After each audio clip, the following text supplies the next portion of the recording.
Yeah, I think it does take a lot of discipline in that sense. And that's why I kind of, if you're coming to train here and that's going to be the month of training, it might be wise to create like a very rigid schedule before you arrive almost. Just whatever you're going to be doing from, let's say, 5 a.m. till you go to bed.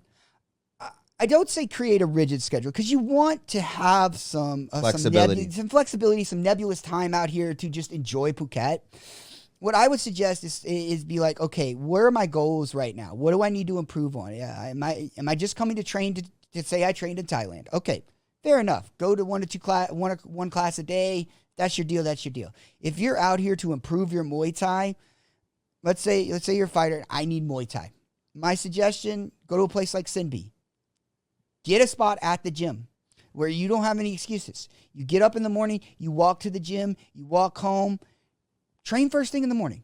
Get it over with. Yeah, I'm on my training vacation. Cool. It is, if you start training at 8 o'clock in the morning, 7:30 in the morning, you're done by 9:30. You've gotten your hardcore training session in for the day. Then, go have your nice breakfast. Go sit on the beach for a few hours. If you want to go back in the afternoon and train, or if you want to go to a jiu-jitsu class in the afternoon, you can do that. Or if you just want to spend the rest of the day on the beach, cool. But you've still put your work in for the day.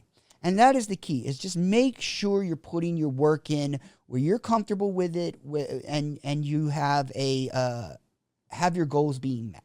Well, that's an interesting point you bring up, saying stay as close to the gym as possible, even within walking distance. And I think that's very valid, especially during raining season. Because anyone that, let's say, even if it's a 3-minute motorbike, sometimes that rain and rainy season, you're like, fuck that, I'm not going. Right? I've been there. I've had my bag on my back. On my back, I've opened the door, I've gotten my motorbike, put my key in, and it just goes, and I'm like, oh, no. Because I have like a 15-minute motorbike ride, and I'm just like, no, I can't drive in that. And the other reason I do say your first, and I'm specifically saying after your first time out here, you kind of understand stuff. It's really hard to explain it to people that have never been out here. But your first time out here, I say stay at the gym. At the gym. Because if you're not used to riding motorbikes, you're going to get in a wreck. I can almost guarantee it. If you don't drive a motorcycle at home and you come out here and you think you can rent a scooter and tool around, you're going to fall. You're going to get hurt. Excuse me. Yeah, don't worry about that.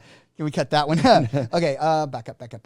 Motorbikes. Okay, so guys, so when you come out here the first time, unless you ride a motorbike back home, unless you ride a motorcycle or scooter back home, don't rent one, please. Please, if you're not very experienced, because you're going to get hurt or you're going to hurt somebody else. I know, like, people are like, oh, well, it's so easy, da-da-da-da.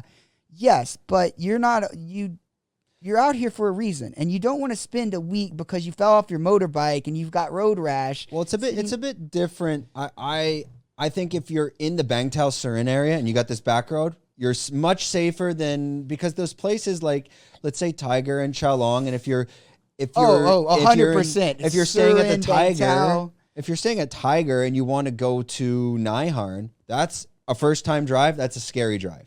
It's a highway. It's terrifying. So I think we'll end this on one more topic. Because you've lived so long down in the Nai Harn Rawai, you've been involved. You've been, I'm assuming, on the soy, and you've also spent a lot of time up here as well. That's kind of when we connected, when you were living up here and then you moved back. For anyone that is trained in both parts of the islands, can you just speak on that? What was your experience? What do you prefer? What are the advantages and disadvantages of living in each place? And again, for anyone listening to this, we're specifically referring to living in the south, Nai Harn, Rawai, Chalong, or living in the north, Surin, Bangtao, Laguna area. I would say it like this, and I'm going to break it into actually 3 portions. I'm going to break it into the soy, just the soy itself, because I have lived there, I think, a total of over a year since my time out here.